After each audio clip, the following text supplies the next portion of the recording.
Alrighty. Hello and welcome to the community meeting for the CORD project for the month of October. We tried to be regular with this for quite a number of months, but then we fell off the wagon and now we are back on it again because of two reasons. One is there's a whole bunch of interesting use cases and implementations that are coming about with the CORD projects and CORD networks coming about. The second thing is that with the passage of time, we are now going beyond just having it as like a here's a blockchain and do blockchain things with it to more like here's a blockchain because there are important use cases that can be built around it and things that are impactful can be designed to it. Uh, so to talk us through what this month's topics would be, Amar will be picking up. I think we'll be talking a bit about this concept of registries. Registries are not unfamiliar in the world of Web3. But registries take a very interesting turn when we talk about registries on a blockchain and what they do. The other thing we will talk about is this a project or an approach called Faucet, which we'll hear a bit about. And then there's going to be some other stuff that comes about as well. So relevant links will be added to the chat, and links will also be posted on the YouTube when we post this video. And with that, I'm going to hand it over to Amar and also welcome a whole bunch of people. Others turned on their cameras. We'll begin this one. Amar. Okay. Thank you, Sankarshan. And thanks for the immense interest shown over last months because CORD, we see a lot of activity in the Discord in a way that more participants coming on board, many integrations happening. As a company, people are talking to CORD project. I'm not talking as a DWay as such, right? A CORD project is being considered as multiple things.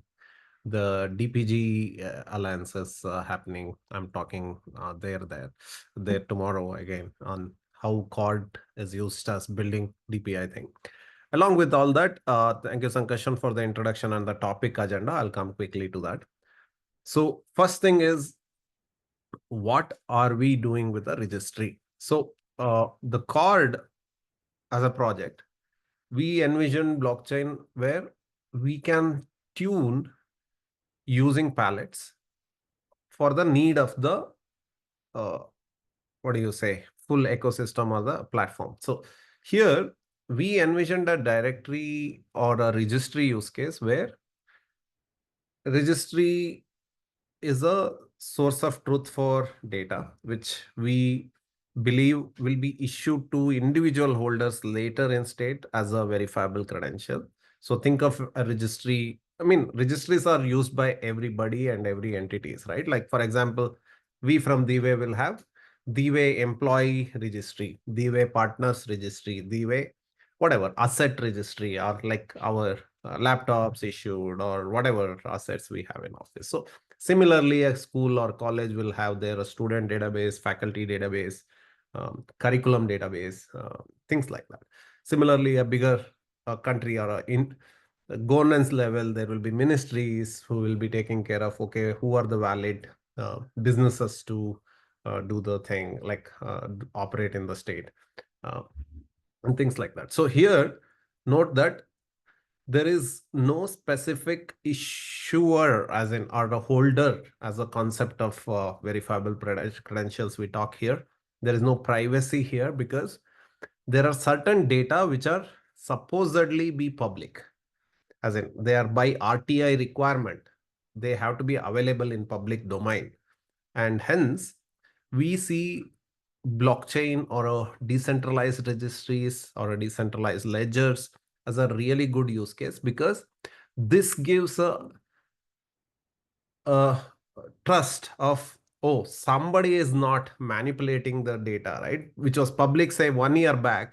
It happens a lot in many frauds or many ecosystems where those who have access can actually change historic data. That is where most of the issues happen. And that is one place where we saw real good use of the blockchain, right? Because of the immutable property, the decentralized ledgers will help in making sure historic data of all these registries can be public in nature and can be built on top, right? So that was the major use case we were working on for last months. That is where you see a couple of PRs around registries and entries from, I think, a couple of our engineers, and there will be more discussions and documentations around it. So you would be seeing soon in our project repositories, most of our dependent packages will be updated to use these registries, because registries, we are not in a chain concept.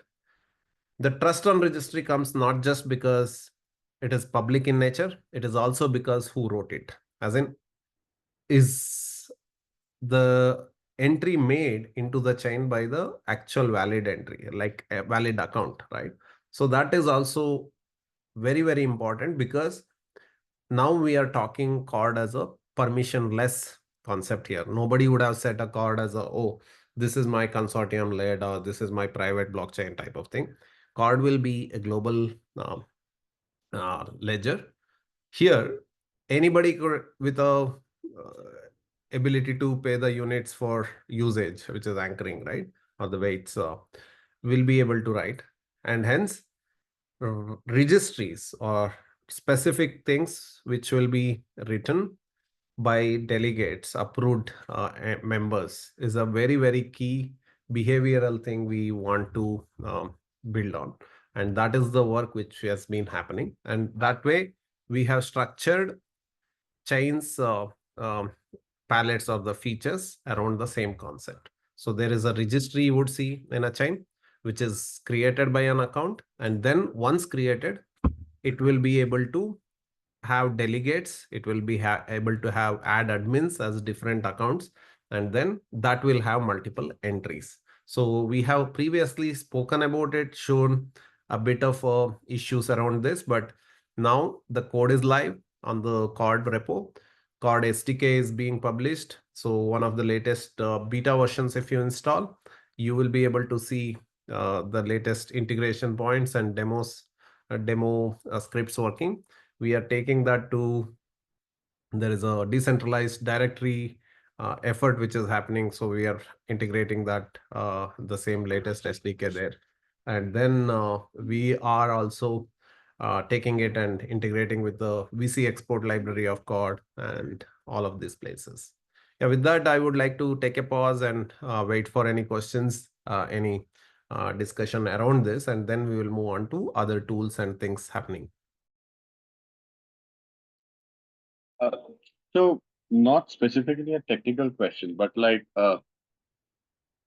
when somebody decides to a registry, or when somebody is thinking about using CORD as a blockchain backend for a use case. Let's say someone has a use case that is related to, let's take the easy one, learning record, which is the education is the easiest one that has been discussed amply when describing verifiable credentials and everything. Let's just say somebody wants to do a blockchain backed educational records and then the records themselves are verifiable credentials that are anchored on CORD. So in this flow, there's an institute. Let's say we call it the Institute of Advanced Learning. I'm making this up, and they issue to me a certificate that says I have I have completed a diploma course. I also then find out that this diploma course is useful for me to apply for a job, and I package up my resume and everything, and then give it to the HR team, or even like the background check team who is going to figure out whether all that I'm giving is correct and accurate and all of that or not. So there are kind of three questions that classically we have talked about, right? The first question is the documents that I'm getting or the credentials I'm getting in our speak, are they authentic and tamper proof, or have they been tampered? That's first question. The second question that is like this whoever I'm claiming to be, am I the person who was issued with all these credentials? Which means that did I forge somebody's identity to and then appropriate their records to be able to apply for? The third question is the institute who is issuing me with these credentials, are they supposed to actually do it and are they legit? Because realistically, if I look at mainstream media, this is the key question that trips up everything else, because that is the most risky part. We see it reported that there are not just fake certificates, but there are actual institutes which are fake from the ground up, which means they're not supposed to exist. They're not supposed to issue anything. And so it's a racket. Now, we are realistic people, pragmatic people. We read this in the news. So is it okay to say that registries kind of address that problem, because the rest of the thing is handled by practically VCs and everything else? Because what I am and what I have is VCs, but who did I receive it from is really a registry thing. Like, who the heck is this True. institute or entity? Is Uh, that a correct way of framing all of this that is going?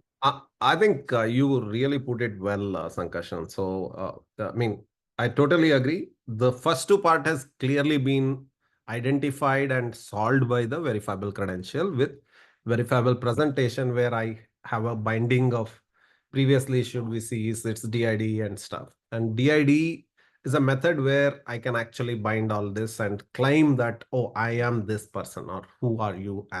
It answers that, right? But registries, yes, the whole discussion around the registries has been for solving the same issue, right? So there have been multiple discussions. I know, I mean, I think you also, of course, participate in all of this trust or IP registries we talk about. And we actually, we interacted with the GLIF, as in Global Legal Entity Identifier Foundation, right? So they also are coming out with, okay, hey, this company is a valid company. So they are able to give a number to it. So the way it works is, now the question even they were asking is, okay, are you actually like, if MCA issues a document in India for a company, like that is the way, say, how are we sure that the issued document is from MCA? So that is the same question which has been happening. So that's where I think there are two parts to the registries. Maybe an entry to the registry will be made based on a verifiable credential only. Like your RBAC would be implemented with multiple VCs as a proof while writing for the issuer giving it. But the way we are thinking of using a registry is with the verifiable credential 2.0 version coming out. There is a field called evidence, which is exactly trying to solve this, right? So we are trying to see if we can use evidence parameter, which is just expecting certain things. So there is no complete standard around it in a way that, okay, what should be the exact content? So we are thinking of putting there either a URL or the VC itself of who issued it. So that can be not just one VC or one URL, it may be hierarchy of things, because a single college professor, if he is giving me a recommendation letter, right? So think of it, a college professor, how do I identify he is actually a faculty in the college? Then the college is actually the part of the university, and the university is part of the UGC, that is in India. And it will be like different structure in different countries. And how some other university outside India understands, oh, this is actually the right entry or the hierarchy I can figure out without even knowing the structure of India. So that way, I mean, they may know, of course, at top level, UGC is a valid thing I should trust, because that may be understood based on the bilateral terms and whatnot. So this is how we are seeing it too. So yes, you are right. It will be, the registries are the major, what do you say? They exist because to solve this problem of what I am getting, is it actually original? So it may be also a lookup of, like a TV may come with a VC in the future, like a QR is having a VC. So, but whether it is actually issued by Sony itself, as in if I'm buying a Sony TV. So whether the VC issuer on the package, is it from Sony, which is coming through the valid dealers across the system and things like that, right? Because package may be like done by some altogether a different entry here. So all of that happens. And yes, registries are the answer to many of this. And we believe, at least in our basic whiteboarding, basic visualization discussions around this, seems to be a solid solution where, as long as we build, I mean, that's what decentralized directory is about, build a interoperable way to look up the content or the proof attached as the evidence in a registry, I think we will solve this problem completely.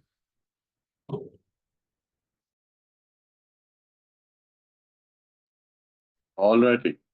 Any other questions or clarifications before we move on to the next one?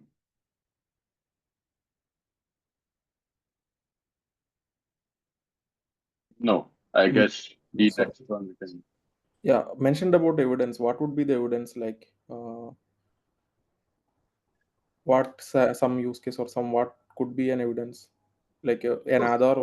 Like, No, yeah, let's take that, right? So today, when you apply for a job, I mean, you applied for a job in a company, what are the things they ask for, right? yeah. The first thing, you would issue most of the things as a verifiable credential. Let's say a futuristic world where assume verifiable credential exists. You have verifiable credential from your previous company, right? As a work experience. You have verifiable credential from your college as a, okay, he's a degree holder, or a degree, or the, what do you say, university which is issuing the degree, saying he is completed bachelor of, let's say, engineering. And you have the board of the state to say, hey, okay, I have, he has completed whatever matriculation or SSC or secondary thing, right? Or high school at 10th and things like that. So each of this can be actually given. Now, what we talked about evidence here is not a Aadhaar of yours, but how are you sure the company you are giving VC from is actually a valid company, and that VC is not issued from a fake company which is set up for just boosting your like year of experience, right?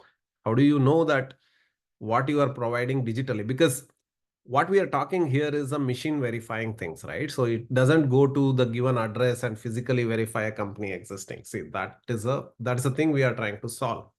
So how will we build that trust? So that's the topic of evidence here. So the evidence So we, yeah. a GST number of a company or like anything that's approving, it's a company. Correct. See, yeah, when the company issues you a verifiable credential, they are supposed to give evidence that they are a valid company at the point of issuance. I mean, I'm sure that company is closed down. That is totally okay.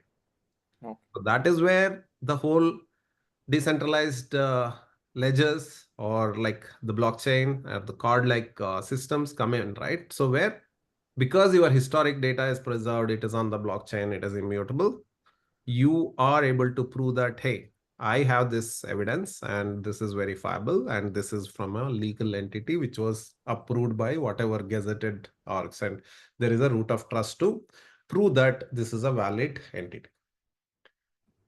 Okay. That is the evidence we are talking. Got I it. hope that understands.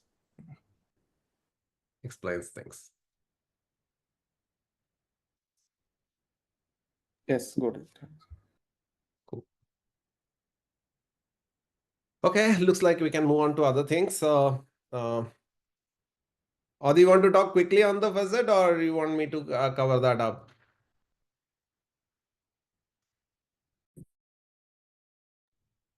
Missed it, sorry.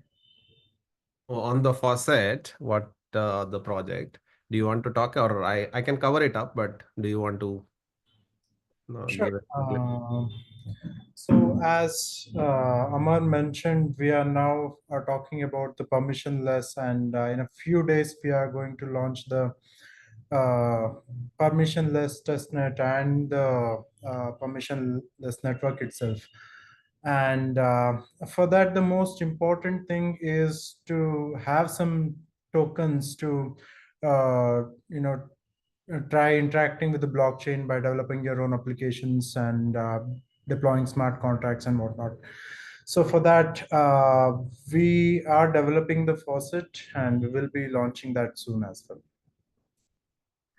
Cool. So some pointers, while you mentioned you need tokens, the token here we call as unit in terms of card network.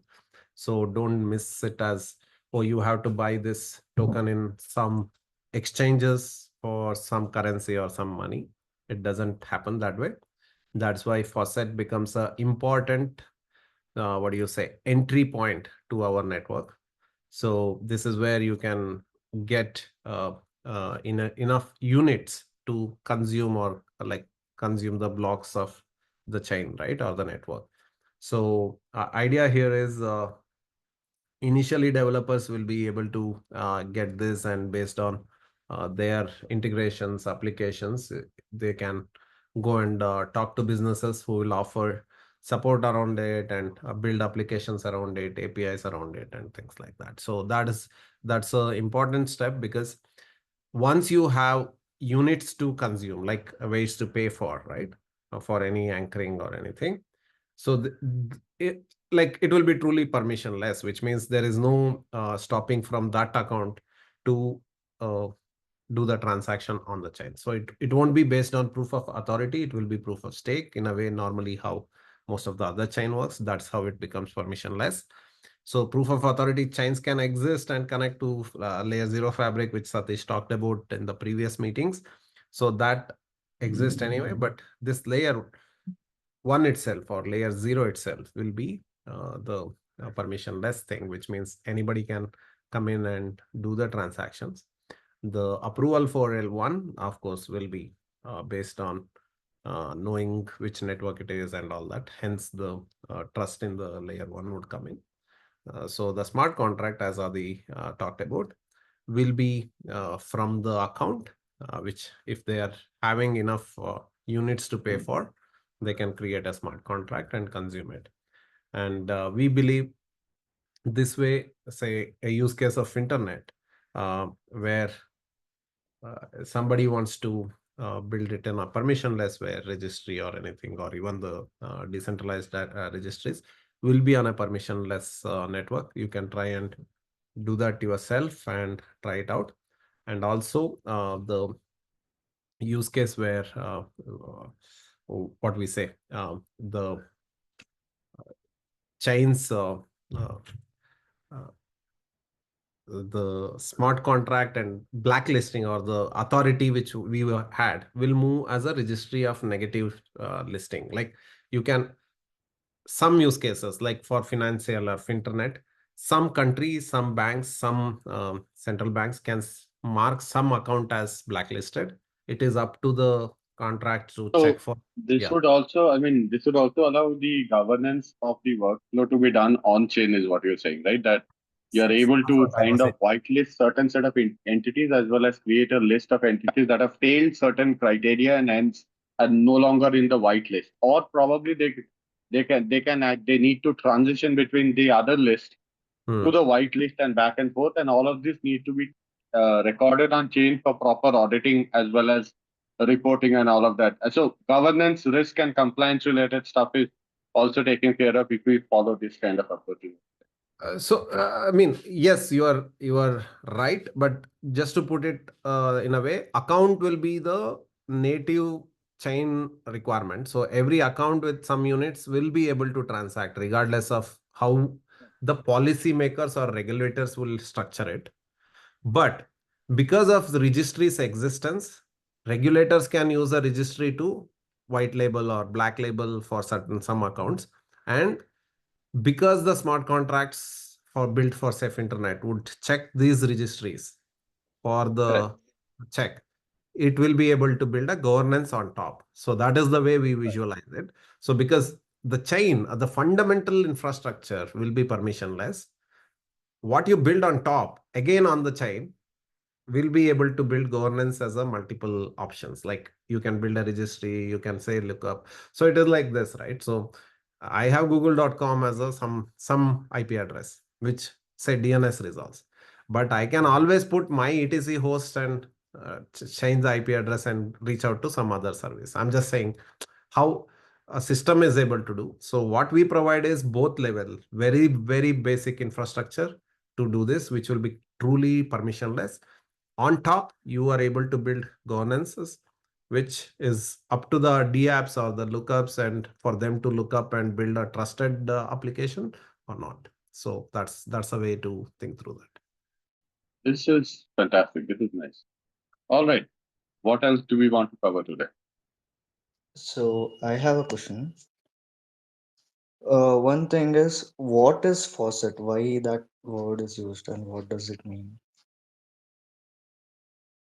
Okay, so I'm not historically aware of the etymology of that word or the source of that word in the chain, but most of the chains say facet is a place where you fill your account, right?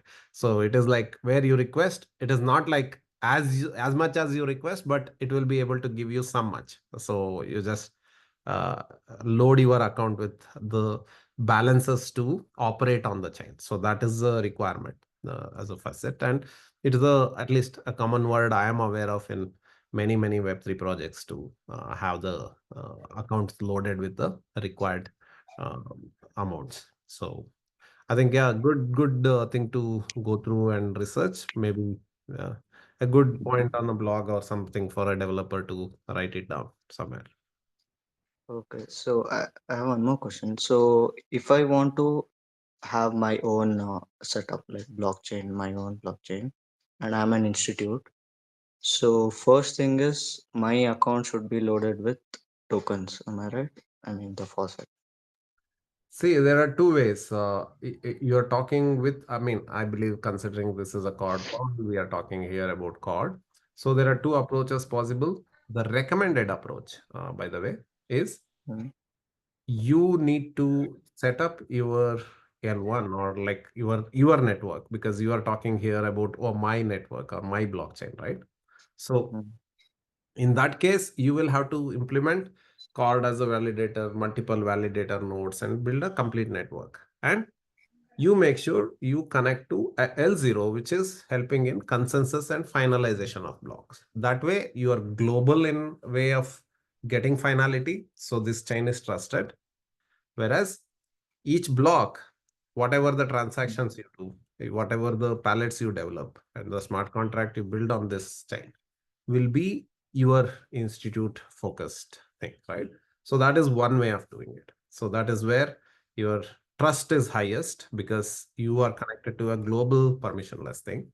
So for doing this, you need surely an account to load with enough units. I want to call units as a concept here because many people who may be watching this video later stages may mistake tokens as a crypto or tokens with a value. It has a value, of course, because you can actually anchor on a chain, but you don't get to buy it right now, right? There is no exchange Yes. for it. So that way, yes, you need to get it loaded. That's where the faucet comes in. But eventually, this is where partners would help you to get this, or many validators who are part of the global thing, they may able to give you on an exchange. So the businesses can revolve around it. So the way, of course, will be able to help you in this. So the way to think is that is one approach. Second is, of course, you can take CORD like how it was before L0 as a concept. Uh, you can set up a complete new network by yourself, and you can run it. But just remember, it will be like, how do you differentiate now this institute's blockchain versus some other institute's blockchain where Vikas TC is the dean, right? I'm just saying. Mhm. So that is the bigger challenge, which is not answered if you set it up individually, because the code is open. That's the same code. You can build a network by yourself. It is open source, right? So that trust, to attain that trust, that is where the global fabric will help. And that way you will be able to establish, oh, my chain is genuine. So that is one part of it.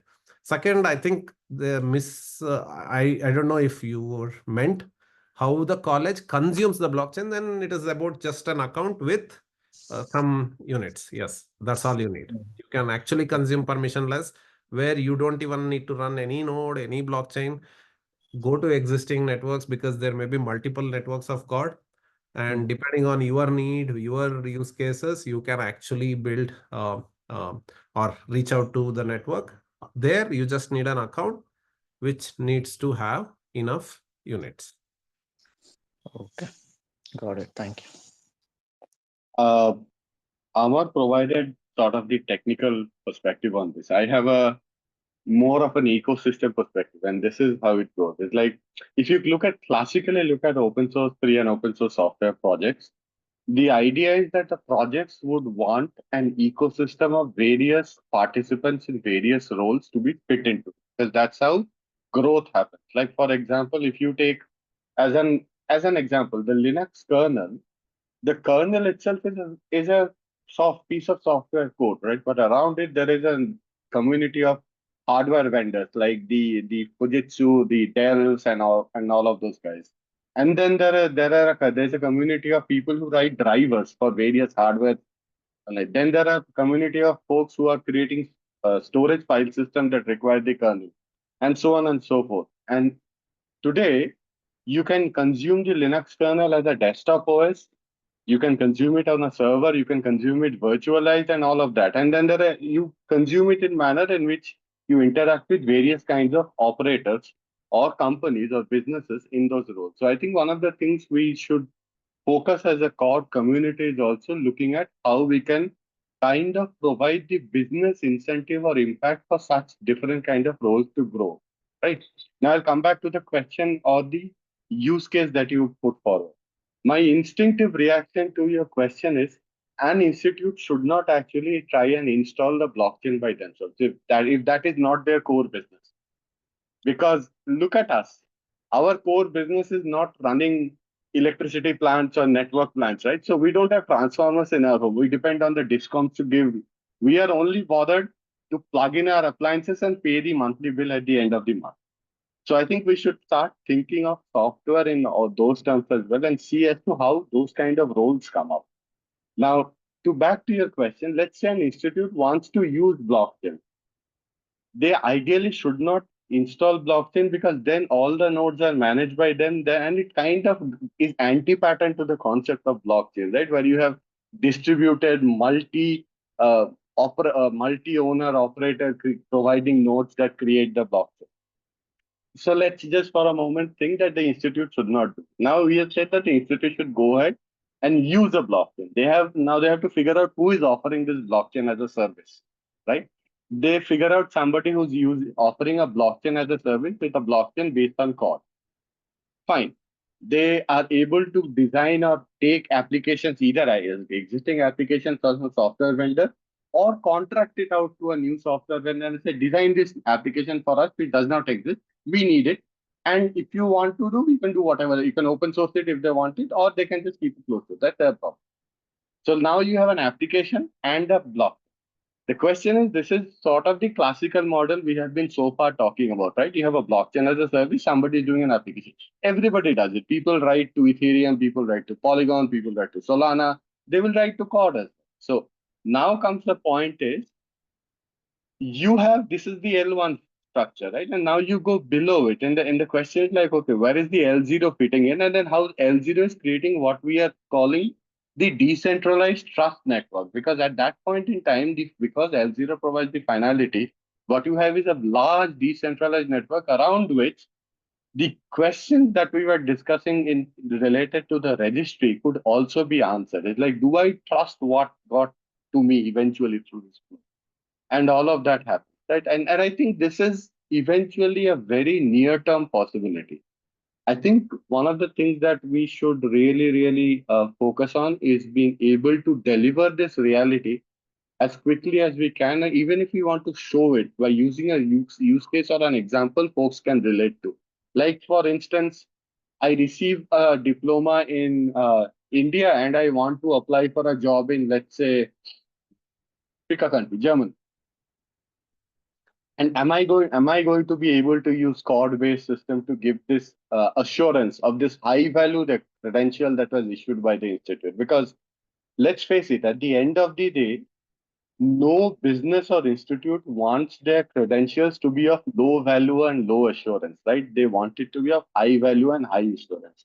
And as a community in Cord, we should continuously try to create situations through code bases and models that allow people to quickly transition from whatever assurance they have in the paper-based system or the hybrid system they're currently using to a digital system and get more value out of it. Because the moment you get more value, then only you quickly adopt the system. A classic example I can quote is probably DigiYatra, which kind of said that the passage through the airport gates would become faster. People saw it happening, and hence there is a push to adopt more and more of DigiYatra, right?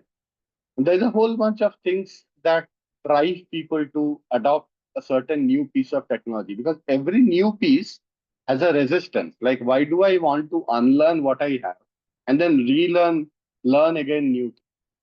So I think that this is also kind of an opportunity for us to, when we discuss in these meetings, we discuss various things, right? We discuss faucet, which is essentially controlling the flow of topics. In isolation, it is very good, but what is the key piece that it is enabling in the larger scheme of things when you're talking about decentralized trust networks or ecosystems or network of networks? And then you start to realize that without faucet, it would be difficult to onboard and manage. Without onboarding and management, it will become terribly difficult to do things. But anyway, long answer is, I think my first thing when I heard it is, institutions really should not install blockchain, because then it starts becoming slightly dangerous. You have like this enormous forest of blockchain that everybody has their blockchains, and now you're going to have to believe, okay, who's this blockchain, who has that blockchain, can I trust that blockchain, and so on and so forth. And also at that point in time, blockchain kind of diminishes in value and starts looking more like could have been an RDBMS but just happened to be a blockchain. And we don't really want. Anyway, long-winded answer, sorry, but that's what we. Yeah, thanks for that, Sankarshan. It cleared up. All right, I think that's all we had kind of to discuss, no, today. Amar, Adi, and others. Yeah, at least my agenda is just this much. I think by next month, some of the promises we make on this video is we will be, as Adi said, having a permissionless complete with documents network up and running. So do check out. So today is October 8th. So by November 8th, I believe we will be very, very comfortably having access to whatever we are talking, all of that in code. You can try it out. So while that exists today, so I won't say, or rather, I won't say that all the documentation, how you execute would be there if you don't know all of this code or understand. Like more of that is reading the code right now, but we'll have all of that documentation. It is in progress. Happy to get contributions there. We'll talk more on that eventually. Happy to see you in our Discord channels. Do join. Yeah, that's it. All right, yeah. And I didn't check when we are having the next one, but given that we usually have these on the second Tuesdays of the month, I think it's safe to say it's going to be second, 8th or 9th probably of November. We'll get together and see stuff. Thanks for sharing all of this. And I think Vikas raises a very interesting point when he asks what is faucet, because I think we also need to have a line item in the README of the project that says, okay, why did we choose the name and what does it actually mean? Doesn't always need to have a blog, but it could be something that we use it to introduce the community to stuff. Yeah. All righty. I'm going to stop recording now, and then thank you, and hopefully people are going to look at it later and see how it goes.